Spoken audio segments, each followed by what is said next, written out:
धर्मयोद्धा गरुड़ा। এই ক্রীড়ারে তুমি সমস্তে মিশি আম দুই জনক হরাই পারিব নাই। এই ক্রীড়া আমি সেবেঠারু খেলুছু যেবে তুমি মানে সমস্তে ডিম্বরে থিল, কারণ আমকু সেই সমস্ত ভেদ জনা আছে যাহা শিখিবাকু तुमको अनेक वर्ष लगी जीवो। अभिमान हेउ पछे परंतु कालियो भ्राता सत्य कहले। तक्षक भ्राता कालियो भ्राता समस्ते मोठारु आयुरे ज्येष्ठ हेई पारे एमानकु ज्ञात थिब जे मो माता ज्येष्ठ मातांकर दासी किपरि हेले, परंतु ये एते सरलतारे मते किछि कहिबेनी। मते चतुरतार सह पचारिबेकु हबो, किंतु केमिति?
मूर्ख ये कौन कलु तू? पेंडु से पर्वत को कौन पाई फोपालु? भूल हे गला कालियो भ्राता। आपण को ठेरु बंचेबा पई तक्तु पेंडु अधिक तीव्र भाव रे बुलाई देले। अजाणतरे पेंडुटी बहुत दूर को चली गला। किछि दूर मांडव पर्वत सिए।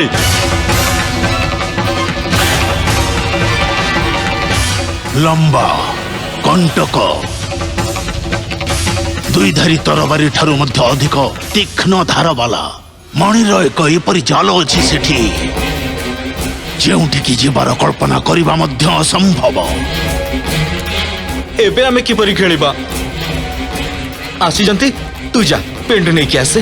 बड़ साहसी देखौछ, निजे चल जाओ ना। भूली गला तमे दी जण सेठाकू देखिबाकू मध्य माता बारण करथिले। दत्तु भ्राता धुमर भ्राता तक्षक भ्राता कालियो भ्राता आपण दुई जण तो आम समस्त ठारू बड़ आम समस्त ठारू अधिक शक्तिशाली मध्य आम समस्त ठारू अधिक वीर मध्य। आउ एबे आपण जातु ना आउ पेंडुटी आनिक देखातु। आमे दुई जण ए साधारण पेंडु मु आनिबी। एपरी व्यर्थ आह्वान को मु स्वीकार करे नहीं। एइटा ही अवसर जदि मुझको प्रसन्न करिबारे सफल हो गली तेबे संभवतः एमाने मते अतीतर रहस्य कहि पारिबे।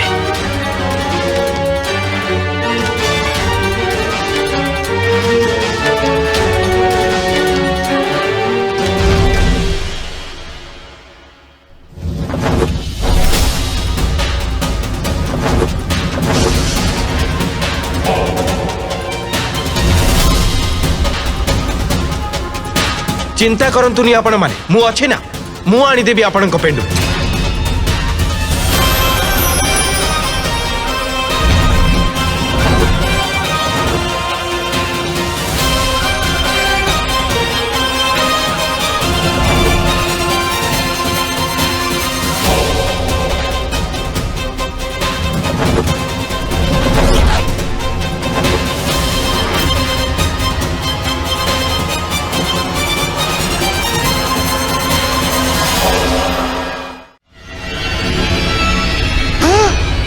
गरुड़ तो मृत्यु मुख को जाउछि। से पर्वत रे एक छोट पेंडु को खोजिबा असंभव एवं जदि खोजी भी देला तेबे काढ़ी की फेरै आनिबा कदापि संभव नहे। केते भयंकर पत्थर सेठारे जदि स्पर्श मध्य हो गला तेबे तार डेणा देहरु कटि जीव।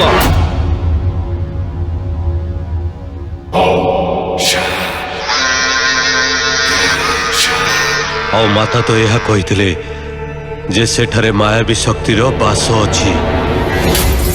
धर्मयोद्धा गरुड़ा।